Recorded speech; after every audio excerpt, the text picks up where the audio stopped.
이런 날씨의 시간입니다. 날이 춥고 건조해질수록 한 가지 걱정거리가 생기게 됩니다. 바로 어깨 위에 하얗게 쌓이게 되는 비듬인데요. 특히 겨울에는 어두운 색 계열의 옷을 입는 경우가 많다 보니까 이 비듬 더욱 눈에 띄기 마련입니다. 그런데 만약에 갑작스럽게 비듬이 늘어나고 기름기를 포함한 지성 비듬이 많아진다면 이건 탈모로 이어질 수 있어서 주의가 필요한데요. 오늘 이런 날씨에서는 비듬과 탈모에 대해서 알아보도록 하겠습니다. 네, 이 비듬은 피부 세포가 떨어지면서 생기는 각질인데요. 보통 사춘기부터 증가를 하고요. 20대에 10에서 50%, 30대 이상에서 10명 중 4명 이상이 증상을 호소할 정도로 비교적 흔한 두피 질환입니다. 요즘같이 춥고 건조한 날씨 그리고 지나친 난방으로 인해서 건조해지게 되면 더욱 심해지는데요. 무엇보다 비듬량이 늘고 이와 함께 심한 가려움증과 염증이 동반된다면 이건 탈모와 직결될 위험이 높다고 합니다.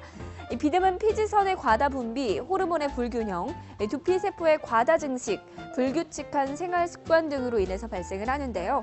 특히 피부에 살고 있던 곰팡이가 날씨, 유전, 호르몬, 스트레스 등의 여러 유발 요인에 의해서 최대 20배까지 과다 증식하는 게 주 원인이라고 합니다.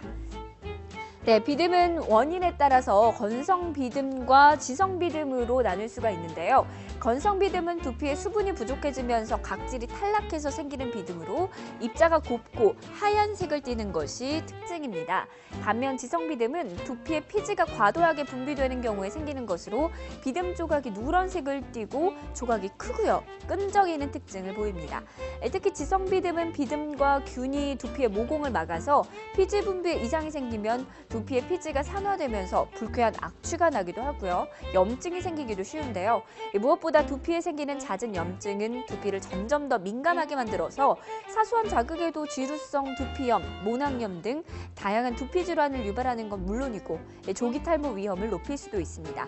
따라서 갑작스럽게 비듬이 늘고 가려움증이나 염증이 동반된다면 적극적인 치료가 필수인데요. 특히 요즘과 같이 건조한 겨울철에는 비듬이 생기기 쉽고 또 기존에 비듬이 있던 사람은 증상이 더욱 악화될 수가 있는 만큼 각별한 관리가 필요하겠습니다. 네, 일단 평소에 비듬 전용 샴푸를 사용해서 머리를 감는 것이 좋고요. 실내외 온도와 습도 조절을 통해서 두피와 유분과 수분 밸런스를 맞춰주어야 합니다.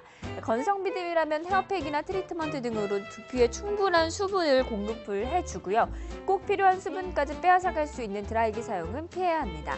지성 비듬은 매일 머리를 감아서 피지 분비를 조절을 해주고요. 염증이 생기기 쉬운 만큼 절대 손톱으로 두피를 강하게 긁지 말아야 합니다.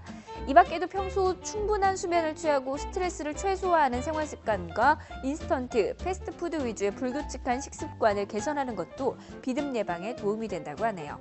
네, 오늘은 비듬과 두피 건강에 대해서 알아봤는데요. 이 두피 관리가 소홀하면 탈모로 이어질 가능성이 큰 만큼 가려움증 등 두피 질환의 초기 증상이 나타난다면 조기에 치료를 하시는 것이 좋겠습니다. 지금까지 이런 날씨의 시간이었습니다.